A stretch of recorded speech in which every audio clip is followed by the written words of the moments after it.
হাসপাতালের বেডে অসংখ্য আহত মানুষ, কারো হাতে, কারো পায়ে, কারো শরীরে গুলিবিদ্ধ ক্ষত, জীবন মৃত্যুর সন্ধিক্ষণে লড়ছেন অনেকে। রাজপথ তখনও রক্তে ভেজা। ২৪-এর ২৫ জুলাই ঢাকাসহ সারা দেশে সেই সাথে চলে গণগ্রেফতার। কারফিউ ভেঙে এদের রাজপথে এসেছিল হাজারো ছাত্র জনতা। আরও জানাচ্ছেন মিশু খাওলাদার। দিনটি ২৫ জুলাই ২০২৪ বৃহস্পতিবার। ৩৬ জুলাইয়ের একটি অন্যতম দিন। হাসিনার পেটোয়া বাহিনীর নানামুখী টহল, গণগ্রেপ্তার, মৃত্যুর মিছিল, আর অন্যদিকে কারফিউ শিথিল ও ইন্টারনেট সচল সহ শিক্ষার্থীদের ৪ দফা দাবিতে তখন উত্তাল রাজপথ। নির্মমতার এই দিনে স্বৈরাচারের গুলিতে সেদিন মৃত্যুবরণ করেন আরও ৩ জন। এ নিয়ে মোট মৃত্যুর সংখ্যা ২০৩। এছাড়া ঢাকা মেডিকেল, মিডফোর্ট, উত্তরা, যাত্রাবাড়ির হাসপাতালগুলোতে চিকিৎসাধীন অবস্থায় মৃত্যুর সাথে পাঞ্জা লড়ছিলেন হাজারো শিক্ষার্থী। AKS অর্জন করল গিনেস ওয়ার্ল্ড রেকর্ডস। AKS এমন বর্বরতায় সারা দেশ যখন শোকে কাতর, তখন প্রাণহীন মেট্রো রেলের পিলার ও কাছের জন্য মায়া কান্নায় ভেঙে পড়েন ফ্যাসিস্ট হাসিনা। ধ্বংসের চিত্র দেখলাম, এটা বিশ্বাস হতে চায় না। আজকে চোখের পানি পড়ছে এটা দেখে।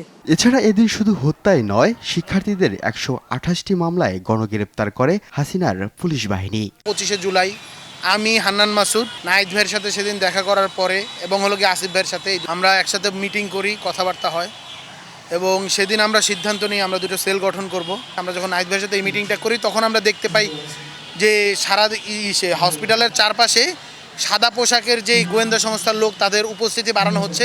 আমরা যেহেতু অফিসিয়ালি তখন অ্যাডমিটেড না, তখন আমরা ডিসিশন নিই আমি এবং হান্নান মাসুদ ভাই আমাদেরকে এখান থেকে আসলে যেভাবে হোক বের হইতে হবে। তৎকালীন ঢাকা বিশ্ববিদ্যালয়ের ছাত্র শিবিরের সভাপতি ও ডাকসুর ভিপি সাদিক কায়েম বলেন, হাসিনা মানুষের ইমোশনের সাথে নাটক করে গেছে। এজন্য শুধু তারই নয়, তার দোসরদেরও বিচারের দাবি জানান অভ্যুত্থানের এই নেতা। হাসিনার পুরো জীবনটা গেছে নাটকের মাধ্যমে। সে গুম করে, খুন করে, মানুষ হত্যা করে, ক্রস ফায়ার দিয়ে, এবং সর্বশেষ জুলাই বিপ্লবে আমরা যখন লাশ দেখতে দেখতে অসুস্থ হয়ে গেছি, ওই সময় হাসিনা সে উল্লাস করত, সে মদ খায় তার বাসার মধ্যে সে পড়ে থাকতো। তো এই হাসিনা সে মানুষ না, সে ফেরাউনের চাইতে সে নিকৃষ্ট। এবং এই বাংলার জমিনে ইতিমধ্যে হাসিনার রায় এসেছে, সে যে গণহত্যা এবং শিশু হত্যা করেছে তার রায় দ্রুত কার্যকর করতে হবে। ২ বছর পেরিয়ে গেলেও জুলাইয়ের সেই দিনগুলোর স্মৃতি এখনো বয়ে বেড়াচ্ছেন আন্দোলনে অংশ নেয়া হাজারো মানুষ। তাই জুলাইয়ের প্রতিটি দিন ফিরে আসে শোক আর গণঅভ্যুত্থানের স্মৃতি ও ন্যায় বিচারের প্রত্যাশা নিয়ে। মিশু খাওলাদার, RTV, ঢাকা।